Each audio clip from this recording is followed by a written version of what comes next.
O tema de hoje, que eu convido essa colega a participar conosco no nosso Tom Maior, vai muito em cima de uma postagem que ela fez na rede social dela, onde ela postou uma imagem que inicialmente me chamou a atenção pelo fato de ser um dos nossos estúdios, na época em que ela trabalhava, aqui na Rádio Sagres. E depois eu fui ler. E ela foi deixando várias reflexões sobre leitura e comunicação. Então, eu resolvi fazer o convite para a nossa Isadora Louise. Seja bem-vinda, Isadora, ao nosso Tom Maior e muito obrigado pela participação, pela essa disponibilidade de bater um papo conosco sobre educação, sobre leitura e sobre comunicação. Vinícius, eu te agradeço por estar mais, uma vez nessa oportunidade aqui no Tom Maior. Também é uma satisfação dividir esse espaço com a Jordana, embora a gente não se conheça pessoalmente, mas a gente já conversou em outras ocasiões, então, muito bom dividir esse momento com vocês e principalmente com quem nos assiste. Muito obrigada. Isadora, eu queria começar nesse nosso bate-papo. Você faz um levantamento, você faz uma provocação na sua postagem, que é: leia de tudo até gibi. Acho que todo mundo já deve ter ouvido essa expressão. Por que você quer refletir sobre essa expressão? Na verdade, quando a gente está naquela época, ainda se considerava um vestibulando, né? Hoje em dia, por conta do Enem, alguns termos mudaram, mas naquela época ainda existiam de forma bem ampla os vestibulares.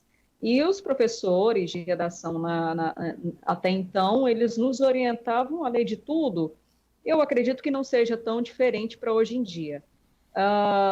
Bom, como toda vestibulanda, eu realmente lia de tudo e fazia questão de ter acesso a todo tipo de conteúdo, sob aquela garantia de que eu aprenderia a ter um vocabulário mais amplo, a ter um conhecimento mais específico sobre determinados tipos de assunto.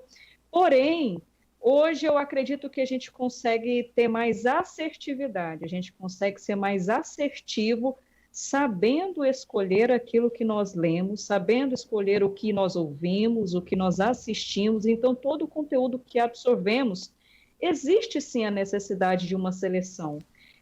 Hoje, depois de um certo tempo, a gente faz questão de ter esse acesso a vários tipos de conteúdo por ser uma orientação profissional dos professores na época, mas depois de um certo tempo, Vinícius, com o advento aí da nossa carreira, o desenvolvimento profissional, a gente vai adquirindo certa habilidade para entender o que exatamente a gente pode ter acesso que pode contribuir para o nosso crescimento.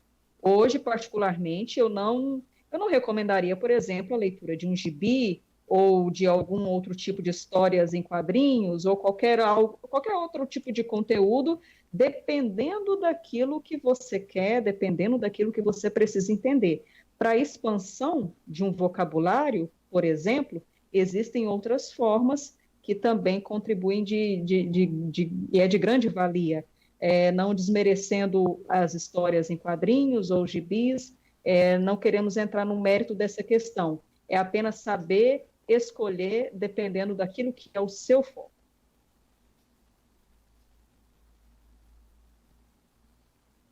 Nós também temos a Jordana Ágata aqui no nosso bate-papo. O que você tem de curiosidade para questionar a Isadora, hein, Jordana? Olha, Isadora, eu sempre li de tudo um pouco, né? Mas principalmente aqueles livros que eles não são didáticos, vamos dizer assim, mas histórias fantasiosas. Você acha que dessa forma, começando já desde pequeno, isso também incentiva a leitura da criança? Mas a partir de que momento você considera que é necessário mudar o foco? Certo. Eu tenho até uma criança pequena aqui em casa, então, assim, tudo a gente trabalha no sentido de entender também qual que é a capacidade de absorção da pessoa, dependendo da sua faixa etária. Existem algumas leituras que realmente vai desenvolver o imaginário daquela criança, e isso é bom, isso é muito positivo, até uma determinada faixa de idade. A partir de então, a gente pode arriscar, sim, outros tipos de conteúdo, livros que, de repente, sejam menos figurativos, menos gravuras e mais texto, mais conteúdo, e isso vai aumentando de forma bem gradual, Jordana. A partir do momento que a gente consegue entender que o livro, a gente está comentando sobre a leitura em especial aqui, como forma de absorção de conteúdo, a gente sabe que para a expansão do nosso vocabulário, para a gente compreender novas palavras e, inclusive, a gente ter uma noção do que a gente pode ter de alternativa entre uma palavra ou outra. Por exemplo, em vez de você dizer sempre parar, o verbo parar, você também pode utilizar uma alternativa, o cessar, e parece simples, parece algo até mesmo simplório, mas não é. Esse tipo de diversidade nas palavras e os seus significados, isso só acontece por meio de um vocabulário amplo. E esse vocabulário amplo, a gente consegue tê-lo a partir do momento que a gente vai expandindo a nossa leitura, mas de uma forma gradual, dependendo de cada faixa etária. As crianças, por exemplo, não vão ter paciência para se atentar para um livro cheio de letrinhas, cheio de textos e parágrafos. Elas vão se atentar mais para gravuras ou para contar as histórias de fato para elas. Aí, à medida que vai crescendo, isso vai mudando, elas vão tendo essa capacidade de concentração acontecendo por mais tempo, e até mesmo essa mudança de conteúdo, para um conteúdo mais textual, ela pode se encaixar em determinada idade. Isadora fala de vocabulário, e eu queria convidar a Jordana e a Isadora para acompanhar uma reportagem do Fernando Tibúrcio, da Rede Minas, onde fala justamente sobre o vocabulário que nós estamos aprendendo em meio a essa pandemia. Vamos acompanhar? Esses tempos conturbados em que vivemos atualmente têm provocado verdadeiros abalos sísmicos em nossas vidas, inclusive nas palavras. Você já reparou como algumas palavras e expressões como distanciamento, lockdown, covid, corona e, claro, pandemia passaram a fazer parte do nosso vocabulário cotidiano? Hoje em dia, quando a gente fala a palavra pandemia, as pessoas já estão assustadas, né? Tá mostrando para as pessoas o que é o poder dela de verdade, né? Que muitos desacreditou no começo, achou que era um trem lero-lero, mas hoje essa doença tá aí para arregaçar mesmo. Essa palavra tem um ódio dela, eu engarrei um ódio dessa palavra. É da nossa natureza atribuir significado, atribuir valores aos objetos da realidade social e natural com os quais a gente convive. O que a gente chama de signos, né, que a gente pode entender do ponto de vista da linguagem verbal humana como palavras, para simplificar, né, os signos verbais, né, eles são ideológicos, nesse sentido de que eles não apenas servem para descrever a realidade, mas eles também fazem uma interpretação dessa realidade. Por outro lado, a gente tem palavras que acabaram ganhando um novo significado e tiveram sua importância renovada. Afinal de contas, hoje em dia, quem não sonha com uma vacina? Antes, as pessoas estão começando a parar de tomar as vacinas. Teve até umas doenças que voltaram. Agora todo mundo atrás. Vamos fazer logo a vacina? Quero a vacina. Alguém pediu, né? Criar essa vacina para acabar, né? Com esse negócio todo aí pra gente, né? Voltar pra rua pra trabalhar, normal. Cada coisa linda nesse mundo e a gente tá perdendo isso por causa desse coronavírus, cara. Na minha infância, na minha adolescência, era praticamente inquestionável, né, que as crianças tinham que tomar vacina, e isso era visto, valorado pela sociedade de um ponto de vista positivo, né, de saúde pública, passou a ser questionado. Esses signos, como eles refletem a realidade, eles refletem o quê? As preocupações, as questões, os problemas daquele momento histórico de uma sociedade. Então, nós estamos vivendo um momento que, sem dúvida, no mundo inteiro existe um problema, existe uma questão. E a linguagem, ela vai refletir, né, a partir do signo, essa questão esse problema.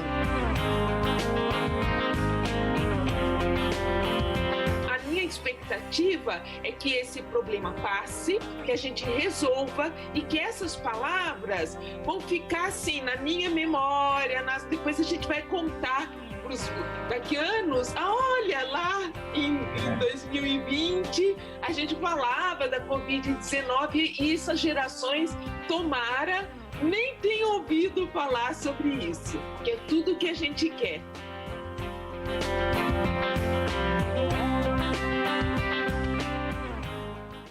Está aí a reportagem do Fernando Tibúrcio, da Rede Minas, né? E Isadora, Jordana, quantas palavras a gente não aprendeu nesses últimos 40 dias em que não é demérito nenhum reconhecer que não sabia, né, Isadora? Exatamente, lockdown, todos esses termos que, de verdade, fazem parte aí há cerca de 2 meses, ou pouco mais de 2 meses, quase 3, aí do nosso dia a dia, e sempre é bom aprender novas palavras, sempre é bom ter um conteúdo a mais para expandir o nosso vocabulário, e nunca é suficiente a gente ter um vocabulário limitado, restrito, e só fazendo um adendo, Vinícius, acerca dessa minha última fala direto para a Jordana, basicamente resumindo que existe, né, todo um processo de aprendizado do ser humano, né? As crianças, elas conseguem trabalhar mais o imaginário, né? Elas conseguem imaginar aquela história por meio das gravuras que ela vê. Normalmente, ela não vai conseguir imaginar essa mesma história por um texto que ela lê, mas à medida que ela cresce, esse imaginário que ainda permanece na fase da adolescência, na fase adulta, a gente consegue desenvolver o imaginário sim, só que não mais por gravuras como são as crianças, e sim por textos, algo mais encorpado. Então, para a expansão do vocabulário e aí fazendo uma conexão para essa última matéria que acabou de rodar, tanto por meio da leitura, como por meio desse ambiente que a gente está vivendo, né, que é a própria pandemia, saber novos termos, saber que existem novas palavras, é essencial para o nosso aprendizado contínuo. E, Jordana, a gente tem visto muito essa questão das leituras, né, tudo. Você já chegou a fugir um pouco nessa pandemia para outros tipos de leitura? Ah, mas com certeza, Tondo. Terminou meu horário de trabalho aqui, eu já vou ler outra coisa, já vou tirar a minha cabeça das notícias. E era até isso que eu queria perguntar para a Isadora, né?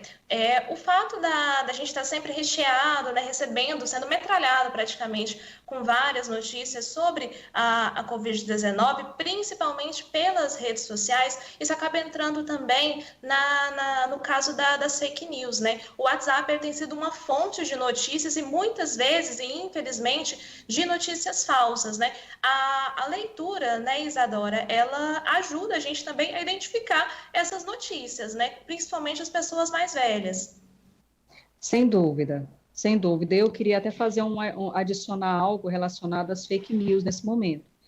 A gente já está acostumado a entender que as fake news, elas dizem respeito a algo que é falso, uma notícia que é falsa. Mas a gente também, como jornalistas, a gente já está acostumado a fazer a apuração.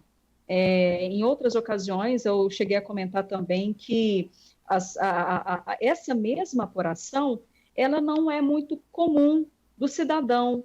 Isso faz parte do nosso dia a dia, porque somos jornalistas, especialmente vocês estão diariamente na redação, então isso é como se fosse o feijão com arroz do jornalista. Ele sabe que ele tem que fazer isso diariamente, é o carro-chefe daquilo que direciona o jornalismo, mas não é algo comum para o cidadão. E talvez seja até uma missão, uma tarefa da nossa parte de comunicadores, conscientizar, orientar essas pessoas que hoje têm um acesso fácil a todo tipo de conteúdo, principalmente por meio das redes sociais, em apurar essas informações, apurar se trata de ou não de uma fake news e antes de disseminar, antes de divulgar. Tem um detalhe, inclusive, que eu gostaria, não sei se já é possível falar agora ou se eu posso deixar para depois. Pode seguir. Mas eu posso, de repente, já adiantar. Pode seguir, que é relacionado... aqui é livre. Tudo bem, então vamos lá. Vamos já entrar nesse assunto, que é relacionado justamente às fake news, mas também a questão da leitura, reforçando o que a Jordana comentou.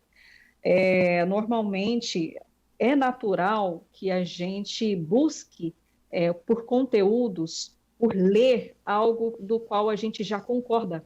Então, se eu tenho um certo tipo de posicionamento, se eu acredito em algo, se eu tenho uma ideologia já formada, normalmente eu vou ler livros, eu vou acompanhar perfis nas redes sociais, eu vou assistir a vídeos sempre relacionados com aquele assunto que eu já concordo, que eu já aceito. É difícil, é meio que a contragosto a gente querer abrir a nossa mente, o nosso leque para ler. A gente não precisa concordar, apenas ler algo do qual a gente não concorda. Então, isso é algo que, de repente, pode servir como exercício para todos nós. Nós termos essa consciência de que a gente pode absorver todo tipo de conteúdo e que, inclusive, por meio dessa absorção de conteúdo, seja um conteúdo que você concorda e, principalmente, conteúdo que você não concorda. Fazendo a absorção dos dois, você abre um leque intelectual para você compreender o outro, mesmo que esse outro não concorde com você. E, inclusive, ajuda no combate às fake news, porque quando você... Quantas vezes mesmo, de repente, algo que eu até mesmo concordo, algo que eu tenho para mim como verdade, mas eu vejo ou num grupo do WhatsApp, ou então em algo na rede, alguma publicação na rede social, às vezes eu queria que aquela notícia fosse verdade, por ser aquilo que eu concordo. Mas eu sei que não é, eu sei que é fake news, eu sei que não foi apurado ou que foi comprovado. Então, por mais que eu gostaria que aquilo fosse verdade, não cabe a mim disseminar, não cabe a mim compartilhar. Então, essa questão da apuração e de buscar uma leitura ampla, inclusive daquilo que a gente não concorda, suponhamos, eu vou só colocar um exemplo aqui, não precisamos entrar no mérito da questão por ser algo bem polêmico, mas é só para servir como exemplo. Por exemplo, o aborto. Tem quem concorde com o aborto e tem quem não concorde com o aborto. Se uma pessoa que apoia o aborto, ela pode, com certeza, é natural que ela leia e absorva conteúdos de pessoas que falem a respeito disso e que defendam a ideia dela. O grande desafio é ler também e absorver conteúdo daqueles que são contra, que não apoiam. E isso vale para o outro lado também, é uma via de mão dupla que vale para todos nós. Ou seja, não vamos mudar nosso pensamento, talvez a gente não mude a nossa concepção, mas pelo menos a gente consegue fazer uma consideração da opinião do outro e, levando isso em consideração, abre o nosso leque de entendimento para o mundo, né, de uma maneira geral. Que grande dica, viu, Isadora? Muito boa essa dica mesmo. A gente tentar se colocar um pouco no lugar do outro, mesmo que não concorde, mas pelo menos entenda por que ele está vivendo isso. Ótima dica com relação à leitura. E nós não estamos aqui falando opções de livros, nada. Olha, ouça, assista, veja, leia aquilo que é diferente da sua opinião, da sua análise, para que você possa, pelo menos, entender um pouco o que o outro está dizendo. Muito obrigado pela sua participação aqui no Tom Maior, viu, Isadora?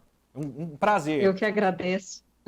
Eu que agradeço, Vinícius, agradeço a você, agradeço a Jordana por essa oportunidade, por saber que a gente pode ter essa oportunidade de trocar figurinha, né, de falar sobre diversos assuntos e principalmente ajudar quem está nos assistindo e contribuir, de certa forma, para uma comunicação mais efetiva, para uma comunicação mais clara e principalmente uma comunicação verdadeira e transparente. Muito obrigado para você também, Jordana, envolvida no Sistema Sagres, mas sempre aqui no nosso primeiro bloco dessa segunda parte do nosso Tom Maior, nessa sequência do nosso Tom Maior. Muito obrigado, viu, Jordana? Obrigada, Tôndulo. Grande abraço, Isadora. Abraço também para você que está nos acompanhando aqui nessa segunda hora do Tom Maior. Você quer fazer alguma dica de livro, de sugestão, Jordana? Assim, de leitura? Não, de leitura até que não, mas é bem isso que você falou. Você e Isadora falaram. Saia da sua zona de conforto. Todos nós, Jordana, todos nós estamos saindo da nossa zona de conforto. A gente vai para uma rápida parada, na sequência a gente volta aí com os destaques da Natália Freitas aqui no nosso Tom Maior.